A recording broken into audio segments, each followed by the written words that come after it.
In the top stories, budget on the road to visit communities. Guyana government activates intelligence operation to pursue illicit gold dealers. And thousands continue to march in support of Gaza in multiple cities worldwide. Hello and welcome to the ZIZ Midday Newscast. Today is Monday, the 30th of October, 2023. I'm your presenter, Shanique Harvey. Nationally, the public will be able to weigh in on the country's budget presentations in the preliminary stages when Budget on the Road visits their communities. Prime Minister Honorable Dr. Terence Drew said that similarly to the budget conversations with youth held in September, persons in the community can hear from the ministers and vice versa when the budget discussion reaches their community. Prime Minister Drew shared his vision for this initiative, which he said will be regularly done. It is in keeping with the principles of good governance, premise on the principle of openness, transparency, inclusion, to make sure that the people of St. Kitts and Nevis would have a say, at least in the budget process. This is possibly one of the first times it is being done, and we intend to intensify it over the years as we go forward. We want to now take the budget out on the road so that our people in the villages and communities can have an opportunity to hear about where we are. We want to hear from them with respect to their suggestions and so forth, so that we can have the best possible scenario in building out the budget for 2024. The first one will be at Lodge on Tuesday. The schedule for other villages and areas will be given later.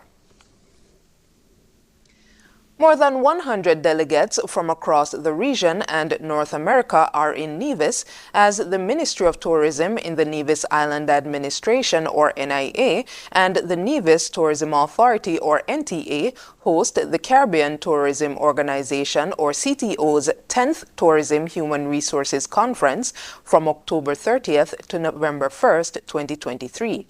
The conference, themed Navigating the Next Phase of Caribbean Tourism, Talent and Technology 2024 and beyond, is being held at the Four Seasons Resort on Nevis. Premier of Nevis and Nevis's Minister of Tourism, Honorable Mark Brantley, said he is honored that Nevis has for the first time in the conference's history been selected to host the biennial event. According to the CTO, the conference will provide insights on how human resource development can be optimally leveraged to support the growth, development, innovation, and competitiveness of the Caribbean tourism sector. Premier Brantley said that although the conference is primarily a tourism conference, it is also applicable to anyone who is involved in service-oriented industries, as well as managers and leaders who deal with human resource management on a regular basis. The CTO's 10th Tourism Human Resources Conference will feature a variety of guest speakers, not only from St. Kitts and Nevis, but from around the region and North America. As part of the conference, attendees will also be able to participate in a number of tours, including village and food tours on both St. Kitts and Nevis. The Department of Youth Empowerment kicked off its commemoration of Youth Month 2023 with a worship service at Molyneux Wesleyan Holiness Church on Sunday. Attending Sunday's service were the Minister of Youth Empowerment, Honorable Iseline Phillip, Permanent Secretary Janelle Lewis Tafari, Director of Youth Empowerment Sahira Joseph, as well as staff from the department. Other activities planned for the month-long celebration in November include an official address by Minister Phillip, a youth art exhibition, a fun day for youth with disabilities at the Family Park, beach cleanups, school visits by the minister, a chef competition, and the annual 25 Most Remarkable Teen Awards ceremony. We move now to news on the regional scene. Guyana's Vice President, Dr. Bharat Jagdeo, has taken a proactive stance in addressing the downturn in Guyana's gold declarations. In a recent announcement, Dr. Jagdeo revealed that the government has initiated an intelligence-led operation to clamp down on illegal gold dealers who might contribute to this decline. Tiano Cole has more details in this report. To combat the illegal gold trade, Dr. Bharat Jagdeo said the government has set up a dedicated intelligence operation to go after those involved in this unlawful act. We have a dedicated intelligence operation to find out who these people are. Vice President Dr. Bharat Jagdeo stated at a press conference on Thursday that the government believes there has been a major under-declaration of gold production. We are looking at the numbers clearly. We believe there is significant under-declaration of the production. At this stage, when we look at the combined purchases, it's more in Guyana, which are below last year level. It's nearly 30,000 ounces above the production number. The Vice President also made reference to the issue of gold miners selling their products to unauthorized gold dealers. They're selling to people who are not authorized to buy gold. So there's 6 authorized dealers and there's the gold board.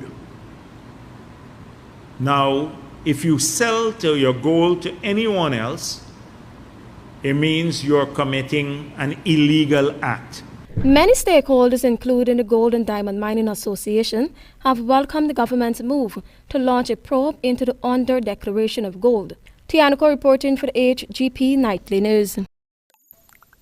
Antigua and Barbuda's Prime Minister, Honorable Gaston Brown, expects next year to be a bumper year for the country's economy, especially as the Twin Island state hosts the 4th Conference of Small Island Developing States, or ZIZ 4.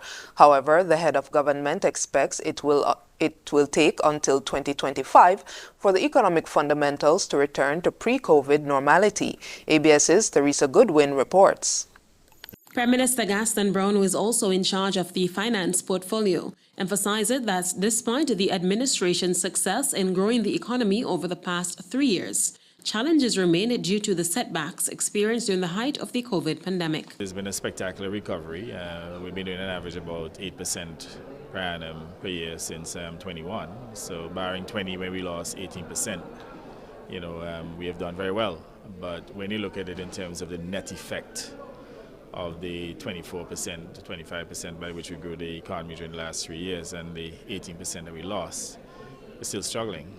So it will take maybe another couple of years for us to fully stabilize the country's economy. So the fact that we have grown the country's economy for the last 3 years, there's still displacements. The International Monetary Fund is projecting Antigua and Barbuda will be the 3rd fastest growing economy in Latin America and the Caribbean this year, and the 2nd fastest growing in 2024. It expects real gross domestic product in Antigua and Barbuda to grow by 5.5% in 2023, behind oil-rich Guyana at 37.2% and St. Vincent and the Grenadines at 6.0%. Turning to 2024, the IMF forecast Antigua and Barbuda will emerge as the 2nd fastest growing economy with growth of 5.4%. According to the Prime Minister, the government requires an additional 2 years to strengthen the fiscal position to fulfill its financial commitments. He expresses concern over the government's current financial struggles, noting that these challenges are also impacting their political standing. It hurt us to go into the last elections. We just weren't able to meet the obligations. We have a lot of creditors who have not been paid. And even our own supporters, they're disgruntled. So you'll find that they and their family members, they will not participate, they'll stay home, they don't want to vote against us. But until such time we start to pay them regularly, those issues will persist. However, he expects a major boost to economic activity next year. I think in 2024 24, we'll have a great year. You know, we'll be having the ZIZ conference. We expect about 5,000 people. We should have at least another 3,000 for Cricket World Cup. We'll be hosting England here. That's another, 3,000 plus 5, 8,000 people plus the ordinary traffic. Next year should be a bumpy year. So by about 2025, this time, you know, we should be in a far stronger position and should be back to some level of normalcy, pre-COVID normalcy. Theresa Goodwin. Internationally, tens of thousands of people are continuing to protest in cities across the world in solidarity with Palestine. The demonstrations come as many Western governments, including the US and UK, are still asserting Israel's right to defend itself. Al Jazeera's Neve Barker reports. Flying the flag for a ceasefire. This is the Pakistani capital, Islamabad, where vast numbers filled the streets. As Israel expands its assault on Gaza, a passionate cry for world leaders to help end the violence. We have come to appeal to our government and to wake our government up. Wake up, wake up, and go stand beside them. The Palestinians are our brothers. An overwhelming majority of nations backed the recent UN resolution calling for a sustained humanitarian truce, but many of Israel's Western allies didn't. Australia abstained from that vote, to the anger and disbelief of many here in Sydney. It's anyone that has any kind of morality, any kind of humanity, would definitely be standing with that kind of cause. Many Jews, like me, reject what Zionists are doing in our name. We reject the genocide that is continuing in Palestine, and the savagery is quite unbelievable. In Europe, Spain is one of only 8 EU countries supporting a complete ceasefire. And in the capital, Madrid, a sense of frustration at the lack of a European consensus on ending the bloodshed. It's a shame what's happening to the Palestinian people, and that the whole of Europe, some European governments, are even supporting it. I think that we citizens should take to the streets and mobilise, so that at least there's a ceasefire. In Germany, a 3-week ban on rallies and flags has been lifted, allowing members of one of the largest Palestinian communities in Europe to gather in anger and grief. In the past few weeks, millions have marched in multiple cities around the world. The cries for peace growing ever more desperate. Neve Barker, Al Jazeera. A mob looking for Israelis and Jews overran an airport in Russia's Caucasus Republic of Dagestan on Sunday after rumors spread that a flight was arriving from Israel. More in this France 24 report. It began with news that a flight from Israel was landing in Dagestan's capital. In this majority Muslim republic of the Russian Federation, there's been anger over the Israeli bombardment of Gaza. On Sunday evening, hundreds of people, some waving Palestinian flags, stormed the airport. They broke through doors and barriers. Some rushed onto the runway and surrounded a plane that had flown in from Tel Aviv. Security services shut down the airport and cleared it. Around 20 people were injured in the riot, but the passengers on the plane were safe. Dagestan's chief Muslim cleric called for calm. He said he was concerned for Muslims and children dying in Palestine, but the conflict would not be resolved by such actions. We will talk with the relevant people and will continue to try to resolve this issue differently.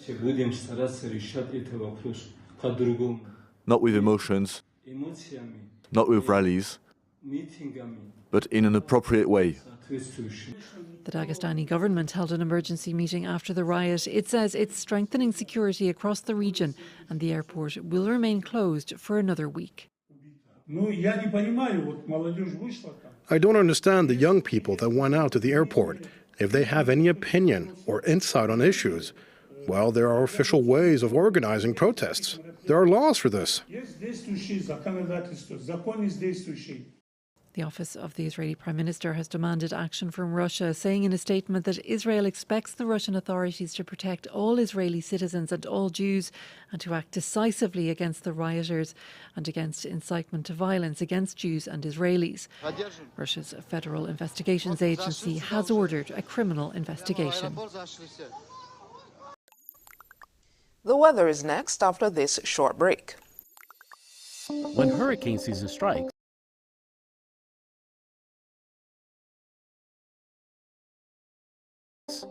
businesses need a partner who's ready to go the extra mile.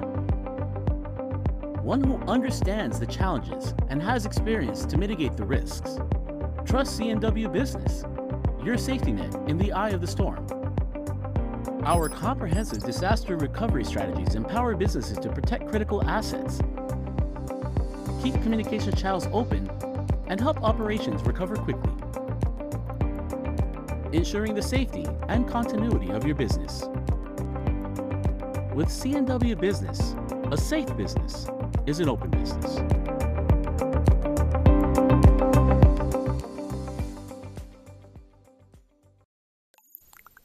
And now for the weather. Present weather is cloudy skies. Temperature is 29 degrees Celsius or 85 degrees Fahrenheit. Winds are a moderate breeze of 13 miles per hour from the east. Seas are 1 to 1.5 meters or 3 to 5 feet. Weather forecast in St. Kitts and Nevis for today will be partly sunny in general, with a 40% or a moderate chance of a brief passing shower. Tonight will be fair to partly cloudy with a 40% or a moderate chance of brief passing overnight showers. Sunset for today will be at 5:51 p.m. and sunrise tomorrow will be at 6:09 a.m. We'll be right back after this. When hurricane season strikes, businesses need a partner who's ready to go the extra mile. One who understands the challenges and has experience to mitigate the risks. Trust C&W Business, your safety net in the eye of the storm. Our comprehensive disaster recovery strategies empower businesses to protect critical assets, keep communication channels open, and help operations recover quickly, ensuring the safety and continuity of your business. With C&W Business, a safe business is an open business.